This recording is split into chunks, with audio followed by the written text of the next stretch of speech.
Hello fellow campers, and today I'm going to show you a video which is more of the underslung water tank that we fitted now. We didn't video it because it was such a pain. We was constantly having to take it on and take it off and measure it up, and just as we was lying actually underneath the vehicle, we don't have any sort of ramps or anything. We were just using a couple of chocks to raise it off a little bit. It was just too difficult to keep moving around the camera, etc. So what I'm going to do is I'll try and explain to you as I go under what actually we did, sort of thing. But probably it's better just to ask questions if you have any questions relating to how we fitted it. But easy to do that because I can't imagine the video really just explains much. So feel free to drop us a comment, but let's just show you what we've done. So this is the actual 40 litre tank that we've installed.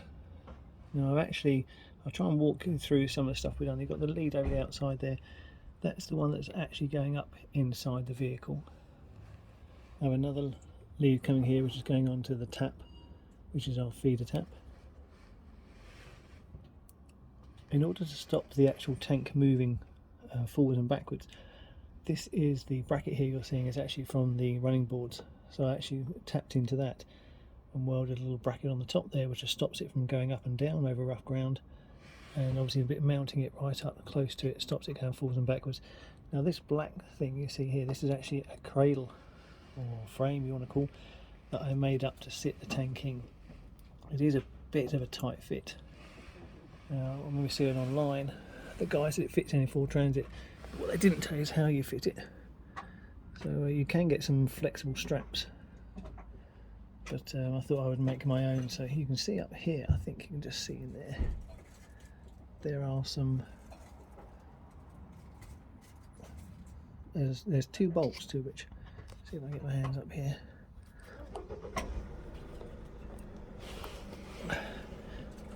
These bolts here, which are actually on the chassis already, so there's two of them, so I use those to mount this kind of L-shaped bracket that I fitted onto this bit here. I put two nuts on it just to allow this bridge bit at the top here, a little bridge bit at the top here, to if it was to fall, it's going to sit on the nut itself, it will help support it. But I've actually make a sort of L shape, goes up, across and down, and that's the way we actually managed to get this one here. So there's two bolts there I use. One of them is on the chassis which you can bolt to, and the other fixing I used was actually off of my bracket for these running boards. As you can see, I bolted here. This bolt here is attached to this framework that I made here. It goes across to this side here, sort of thing I was saying. This little bracket at the top here, again I welded that on. It's got a lip on the top which stops the tank from going up and down. As you can see, we insulated it. Really, the insulation was really to try and keep it cooler in the summer months, but hopefully it's going to help in the winter as well.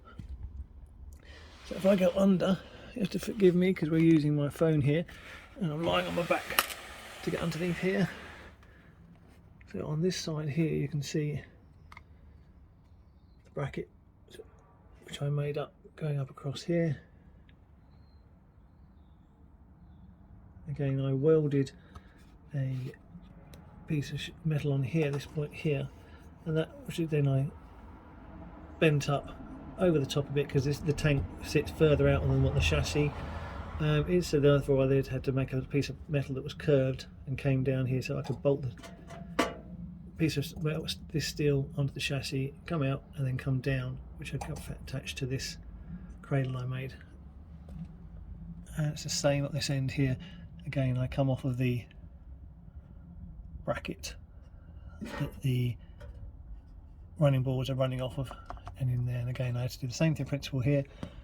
Sorry for all this wobbling around, but also on the phone. This is the bracket I welded on here, and again it's slightly bent at the top to allow it to go back underneath the tank a little bit more and allow me to bolt it to the chassis. So it was a very, very fiddly job to do.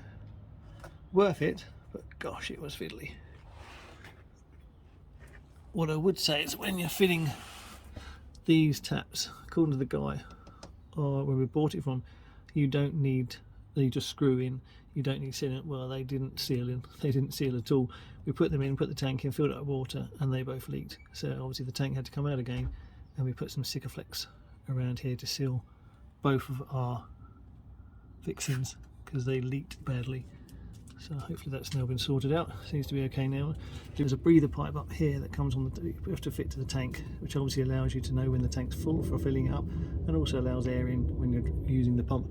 But this little bit of pipe, which they illustrated, is too short, and it really needs to be turned and facing the opposite way, because obviously every time you brake at the moment, the water just comes out this side, sort of thing. So what I'm going to do is turn it around so that it's facing the other way.